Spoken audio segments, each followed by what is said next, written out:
दूर एक जंगल में 2 दिन से लगातार बारिश हो रही थी, जिस वजह से सभी पशु पक्षी अपने अपने घरों में कैद थे। 2 दिन हो गए, ना जाने ये बारिश कब रुकेगी। अगर ऐसा ही चलता रहा तो हमारा घर पानी पानी हो जाएगा। यही चिंता तो मुझे भी सता रही है मीठी। काश हमारा घर भी जंगल के पक्षियों की तरह ऊंचाई वाले पेड़ों पर होता तो आज हम सुरक्षित होते। मगर ये मुमकिन नहीं है मोंटू, हमें कुछ तो करना होगा।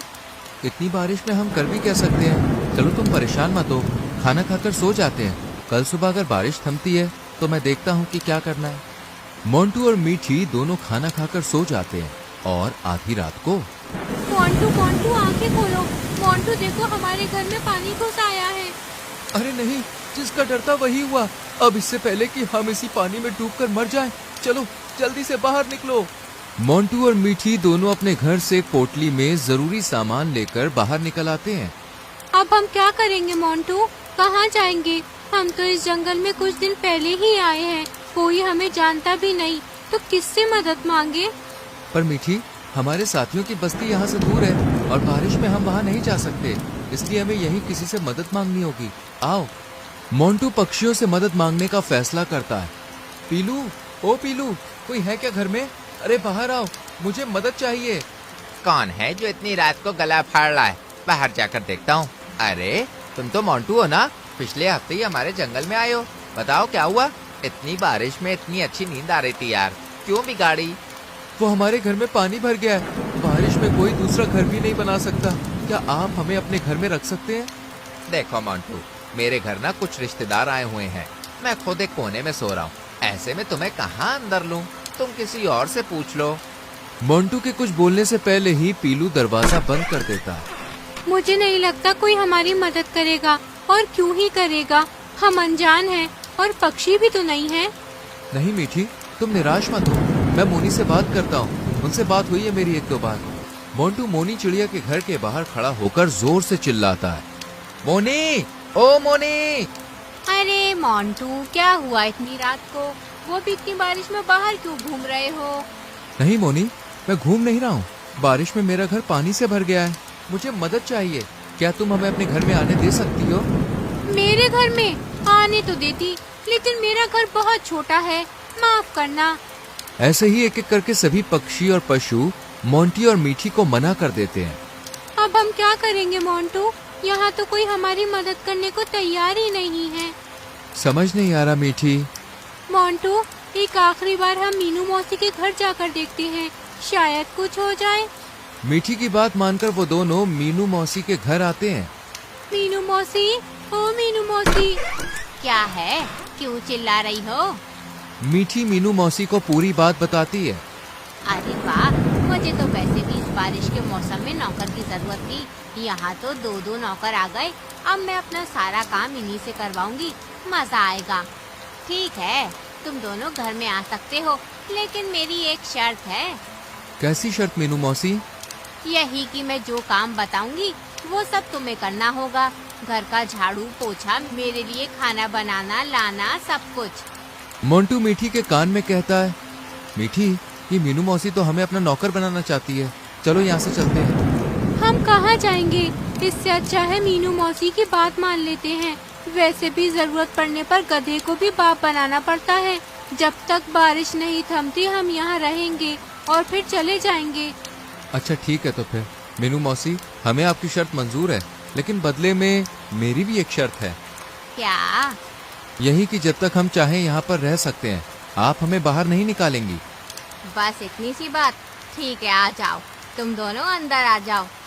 मीनू मौसी मोंटी और मीठी को अंदर ले लेती है और फिर सभी सो जाते हैं। अगली सुबह। मीठी, ओ मीठी, कितना सोती है? सुबह हो गई, बारिश में जरा चाय और पकौड़े तो बना ले, बड़ा मन कर रहा है। जी मीनू मौसी, अभी बनाती हूँ। मीठी लजीज पकौड़े और चाय बनाती है, जिसे खाने के बाद मीनू मौसी मोंटू पर भी ऑर्डर चलाती है। मोंटू, घर में दाना खत्म हो रहा है, अब तो तुम दोनों भी हो। मैं अकेली होती तो अभी 1-2 हफ्ते चलता, पर अब तुम्हें राशन लाना पड़ेगा। लेकिन मौसी, अभी बारिश तो देखो कितनी तेज है, ऐसे में मैं कहाँ से खाना लाऊंगा? वो सब मुझे नहीं पता, खाना लेकर आओ, वरना यहाँ नहीं रह सकते। ऐसे ही 2 दिन गुजरते हैं, लेकिन बारिश नहीं थमती। वहीं अब मीनू मौसी के ऑर्डर बढ़ते ही जा रहे थे। तुम फिर से ये गेहूं ले आए। मैं अब ये रोज रोज गेहूं नहीं खा सकती।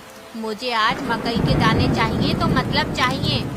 आप गुस्सा मत करो मौसी, मैं मोंटू के साथ जाती हूँ। हम दोनों मकई के दाने ढूंढ लाएंगे। मीठी और मोंटू के जाते ही मीनू की नजर उनकी छोटी सी पोटली पर पड़ती है। ना जाने ये दोनों इस छोटी सी पोटली में क्या लेकर घूम रहे हैं। मीठी ने कभी मेरे सामने इसे खोला नहीं। देखूं तो क्या है इसके अंदर। मीनू जब उस पोटली को खोलती है तो उसमें मीठी के कीमती जेवर थे। आहा, ये तो काफी महंगे लगते हैं। मुझ पर तो बहुत अच्छे लगेंगे। और वो मीठी की बच्ची मुझे दिखाई भी नहीं। आने दो, आज दोनों को घर से बाहर कर दूंगी और ये जेवर अपने पास रख लूंगी। मीठी और मोंटू देर शाम को घर लौटते हैं। मीनू मौसी, देखो हम आपके लिए मकई के दाने ले आए। अब आप आराम से इन्हें खाकर अपना पेट भर लीजिए। हे भगवान, ये सड़े गले मकई के दाने खिलाकर मुझे मारना चाहते हो तुम दोनों, ताकि ये घर हड़प सको। पर मैं ऐसा नहीं होने दूंगी। नहीं मीनू मौसी, ऐसी कोई बात नहीं है। हमारा कोई ऐसा इरादा नहीं था। मैं सब समझती हूँ। तुम दोनों की चाल है ना ये। अरे तुम दोनों को तो मैंने अपने घर में पनाह देकर ही गलती कर दी। ना जाने किस मनहूस घड़ी में तुम्हें अपने घर में रुकने दिया, जो आज मुझे ये दिन देखना पड़ रहा है। अब मैं तुम्हें 1 मिनट भी यहाँ बर्दाश्त नहीं करूँगी। अभी के अभी निकल जाओ यहाँ से।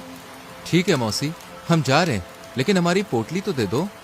आहा, देखो तो जरा, इतने दिन से यहाँ खा रहे हो, रह रहे हो, उसकी भरपाई कौन करेगा। अब जाते हो या बुलाऊं महाराज को? 2 मिनट में तुम्हारा हिसाब कर देंगे। इस तरह मीनू मौसी उन्हें धक्के मारकर घर से बाहर निकाल देती है और वो बेचारे एक जगह खड़े होकर रोने लगते हैं। मुझे माफ कर दो मीठी, तुम्हारे जेवर भी मौसी ने ले लिए। वो तुम्हारे पिताजी ने दिए थे। रानू चिड़िया दोनों को रोता देख लेती है और वो उनके पास आती है। मोंटू, मीठी, क्या हुआ? तुम दोनों रो क्यों रहे हो? सब ठीक तो है? कुछ ठीक नहीं है। मीठी रोते हुए पूरी बात रानू को बताती है। ये तो मौसी ने बहुत बुरा किया। तुम चिंता मत करो, आओ मेरे घर चलो। रानू दोनों को अपने घर लेकर जाती है, जहाँ मोंटू के दिमाग में एक आइडिया आता है और वो रानू और मीठी को पूरा प्लान समझाता है। और अगले दिन रानू चिड़िया मीनू मौसी के घर जाती है। मीनू मौसी, ओ मीनू मौसी, अभी तक सो रही हो क्या? हाँ, बस कोई काम नहीं था, आँख लग गई। क्या हुआ रानू, तुम यहाँ? क्या हो गया?